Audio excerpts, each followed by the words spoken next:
बिस्मिल्लाहिर्रहमानिर्रहीम। नाज़रीन अस्सलाम वालेकुम, मैं हूँ इमरान वसीम। नाज़रीन, सबसे पहले तो हम बात करेंगे, क्योंकि अगले चंद घंटों में नए साल 2026 का आगाज़ होने जा रहा है, तो सबसे पहले तो आप देखने वालों को नए साल की ये खुशी बहुत बहुत मुबारक हो। और खुशी के इस मौके पे मेरी आप तमाम देखने वालों के लिए, अपने भाइयों के लिए, अपनी बहनों के लिए, बुज़ुर्गों के लिए, दोस्तों के लिए यही दुआ है कि साल 2026 आपके लिए ढेर सारी खुशियाँ और ढेर सारी कामयाबियाँ लेके आए। आमीन सुम आमीन। बाकी अपनी दुआओं में मुझे आप याद रखिएगा। तो नाज़रीन, प्रोग्राम का आगाज़ हम करते हैं आज के दिन की सबसे बड़ी ख़बर से। लेकिन इस खबर की डिटेल पे आने से पहले क्यों ना आपसे ही सवाल पूछ लिया जाए। आप ये बताएं ना कि आज के दिन की आपकी नज़र में सबसे बड़ी डेवलपमेंट क्या है, सबसे बड़ी खबर क्या है? जी हाँ, आप बिल्कुल ठीक पहुँचे। आज जो बांग्लादेश में पाकिस्तान के स्पीकर कौमी असम्बली अय्याज सादिक साहब, जो कि बांग्लादेश के साबिक़ वज़ीर आज़म खालिदा ज़िया के जनाजे में शिरकत करने के लिए पहुँचे थे, उनकी रिहाइशगाह पे जब अय्याज सादिक साहब खालिदा ज़िया मरहुमा की रिहाइशगाह पे मौजूद थे, वहाँ पे आमद होती है भारतीय वज़ीर ख़ारजा जयशंकर की। अब जयशंकर साहब ने खालिदा ज़िया की रिहाइशगाह पे ख़ुद चल के अय्याज सादिक साहब के साथ मुसाफ़ा किया, उनके साथ सलाम किया, चंद मिनट की गुफ्तगू की। और जब वो मुसाफ़ा करने के लिए, सलाम करने के लिए आए, तो जवाब में अय्याज सादिक साहब ने भी मुस्कुरा के उनको रिस्पॉन्ड किया। और दोनों रहनुमा, चाहे अय्याज सादिक साहब थे, चाहे जयशंकर साहब थे, कुछ मिनट जो ठहर के बातें करते रहे, उसमें एक दूसरे के लिए खुशगवार जुमले, खैर मकदमी जो जुमले थे, उनका तबादला हुआ। लेकिन नाज़रीन, ये जो मुलाकात थी, मार्का हक में पाकिस्तान की कामयाबी और भारत की नाकामी के बाद दोनों ममालिक के रहनुमाओं की किसी भी फोरम पे या किसी भी जगह पर यह पहली मुलाकात थी।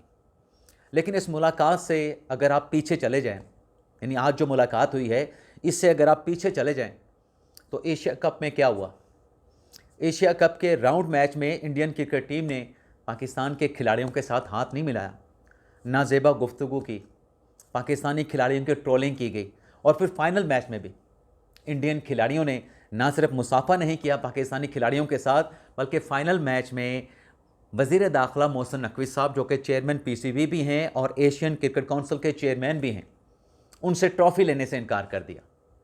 उसके बाद फिर अंडर 19 का जो एशिया कप का इवेंट आया, उसमें भी इंडियन क्रिकेटर्स ने, छोटे खिलाड़ियों ने, छोटे भारतीय सूरमाओं ने पाकिस्तान के यंगस्टर के साथ, पाकिस्तान के यंग शाइनों के साथ, उन्होंने भी सलाम करने से इनकार कर दिया, मुसाफा करने से इनकार कर दिया।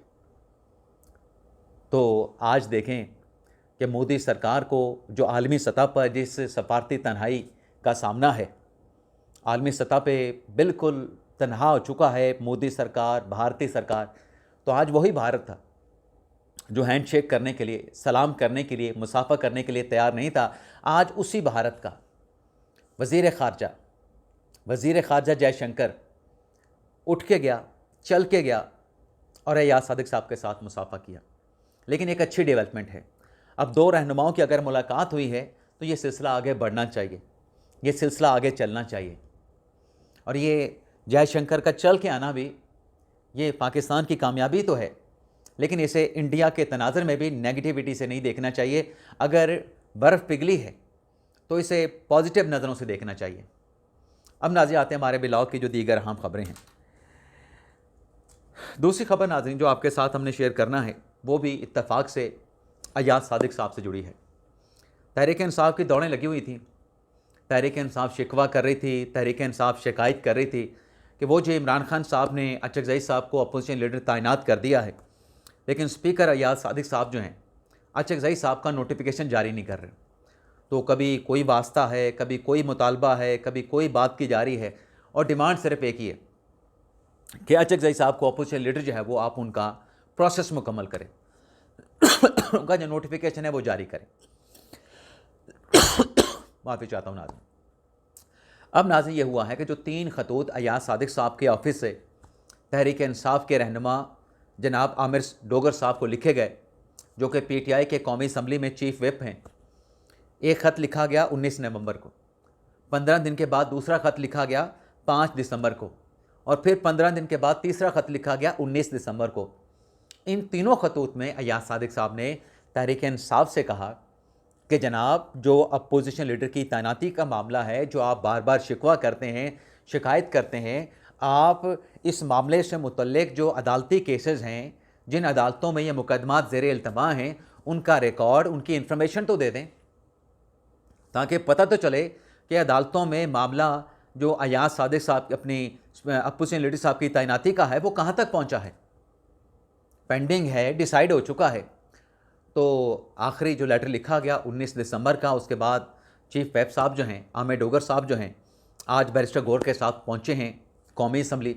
अब अय्याज सादिक साहब तो बांग्लादेश गए हुए थे, ढाका गए हुए थे, तो उनकी मुलाकात हुई जो कौमी असम्बली सेक्रेटेरिएट के जो एडवाइज़र हैं मुश्ताक साहब, उनके साथ।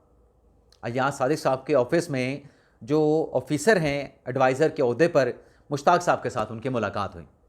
इस मुलाकात में जो रिकॉर्ड था, वो रिकॉर्ड जो है गौहर साहब ने और चीफ व्हिप साहब ने मुश्ताक साहब के हवाले किया, और साथ में बैरिस्टर गौर साहब ने कहा कि किसी अदालत में अपोजिशन लीडर की तैनाती का जो मामला है वो ज़ेर इल्तवा नहीं है, तो आप ये रिकॉर्ड रखें अपने पास, और इस रिकॉर्ड के बाद जो नए अपोजिशन लीडर की तैनाती का मामला है उसका आप नोटिफिकेशन जारी करें, यानी अचकज़ई साहब को आप अपोजिशन लीडर अपॉइंट करने की जो भी कागजी कार्रवाई है उसको मुकम्मल करें।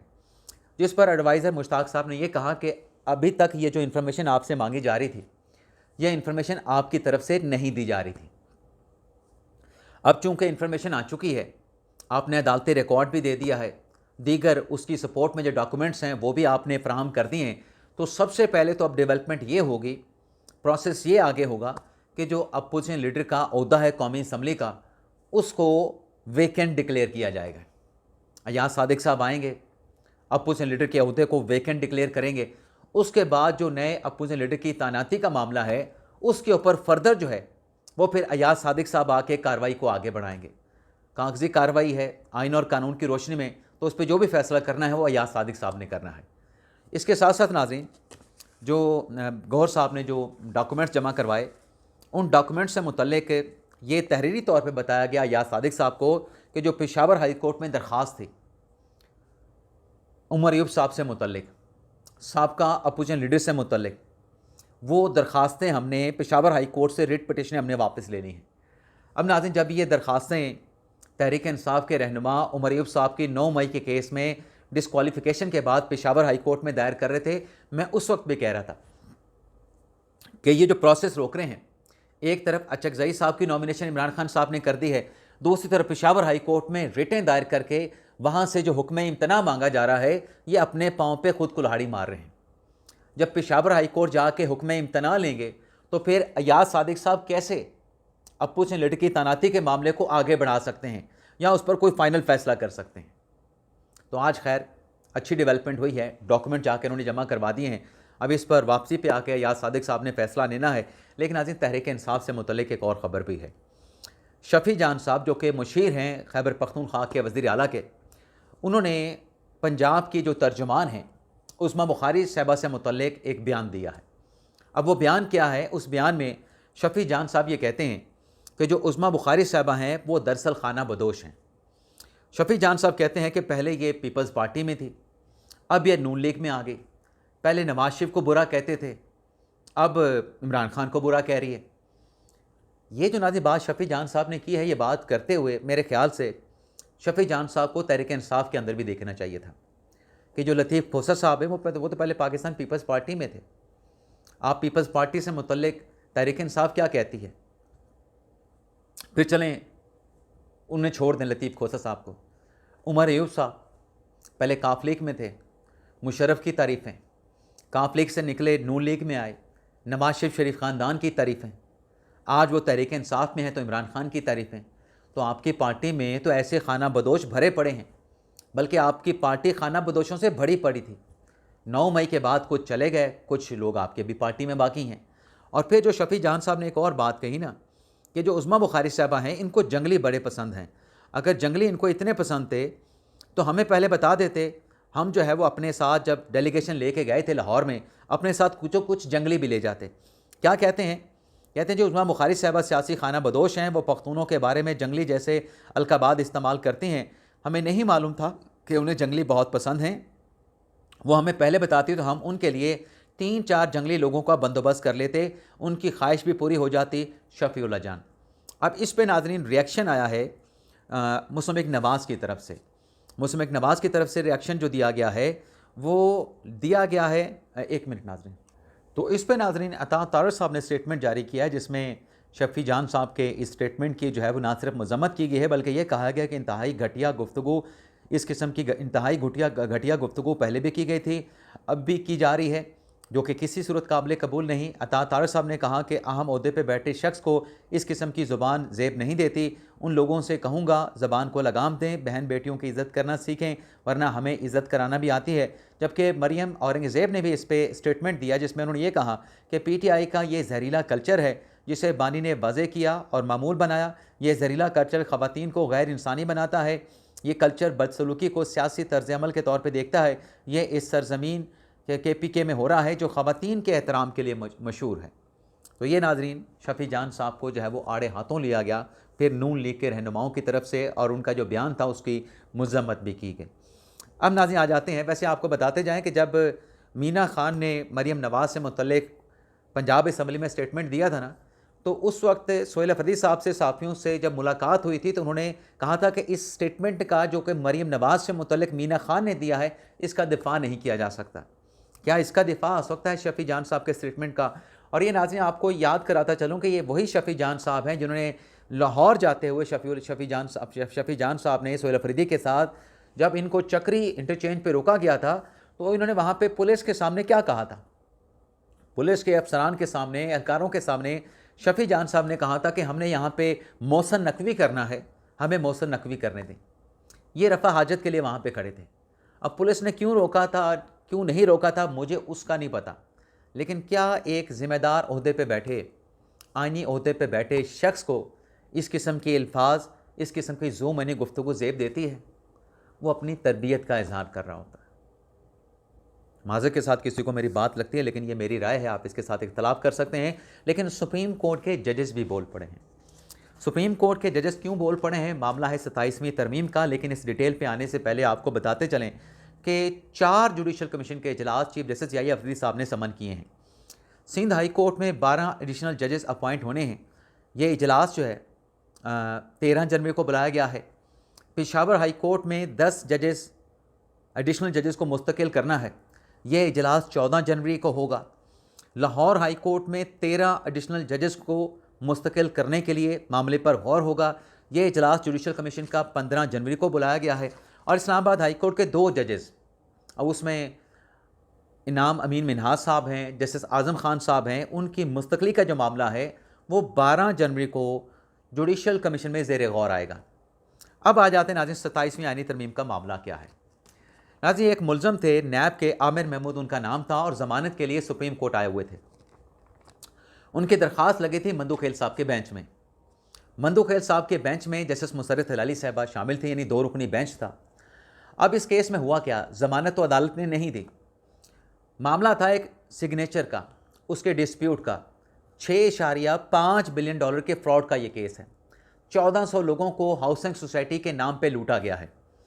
अब जो एक्यूज़ हैं आमिर महमूद साहब, उनकी तरफ से कहा गया कि ये डॉक्यूमेंट्स है, जो एग्रीमेंट दिखाए जा रहे हैं, इस पे सिग्नेचर मेरे नहीं हैं। नैब ये कह रहा था कि तफ्तीश में जनाब आमिर महमूद साहब ने एतराफ़ किया इस एग्रीमेंट का, अपने सिग्नेचर का भी। अब ये उस सिग्नेचर से जो है मुनरफ़ हो रहे हैं, जिस पर अदालत ने कहा कि 15 दिन का नैब के पास वक्त है। नैब इन 15 रोज़ में जो सिग्नेचर हैं आमिर महमूद साहब के, इसका वो फ्रेंसिक करवा ले। अब जब अदालत ने फ्रेंसिक करवाने का हुक्म दिया, नैब को इजाज़त दे दी, मुलज़म को ज़मानत भी नहीं दे रही, तो नैब के वकील की तरफ से कहा गया कि ये जो फ्रेंसिक करवाना है मुलज़म आमिर महमूद का, इसके लिए हमें ट्रायल कोर्ट से यानी एहतसाब अदालत से इजाज़त लेना पड़ेगी। जिस पर जस्टिस जमाल खान मंदू खेल साहब ने कहा कि क्या आप अब हमें अदालत भी नहीं समझते? क्या आप हमें अदालत भी नहीं समझते? हम हुक्म दे रहे हैं भाई, आप कहते हैं कि ट्रायल कोर्ट से हम इजाज़त लेंगे। जिस पर नैब के वकील ने कहा कि सर आप तो सुपीरियर कोर्ट हैं, ये तो आला अदालत है। जिस पर जस्टिस जमाल खान मंदू खेल साहब ने कहा कि अब ये आला अदालत नहीं है। ये बात 27वीं आईनी तरमीम के तनाज़े में हो रही थी, क्योंकि हम कोर्ट रिपोर्टर हैं तो हमें पता चला, हमें उसी वक्त अंदाज़ा हो गया कि ये बात किस तनाज़र में हो रही है। और फिर जस्टिस मुसर्रत अली साहब ने भी कहा कि नैब आजकल जो है इज़ ए साइलेंट गाय, बिल्कुल खामोश है या खामोश तमाशाई बना हुआ है, नैब के केसेस नहीं लग रहे। जिस पर नैब के वकील ने कहा कि हो सकता है कुछ अरसे के बाद नैब जो है वो खामोश ना रहे। तो ये था नाज़रीन हमारा आज का व्लॉग। आपसे इजाज़त चाहते हैं। अल्लाह ताला हम सब का हामी नासिर हो। अपनी दुआ में याद रखिएगा। अल्लाह हाफ़िज़।